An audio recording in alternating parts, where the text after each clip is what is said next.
Ang kalusugan ng bawat Pilipino ay yaman ng ating bansa.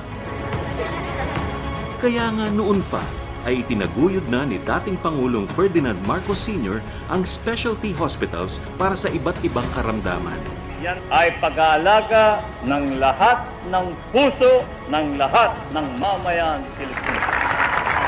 Nariyan ang Philippine Heart Center, Lung Center of the Philippines, National Kidney and Transplant Institute, at Philippine Children's Medical Center.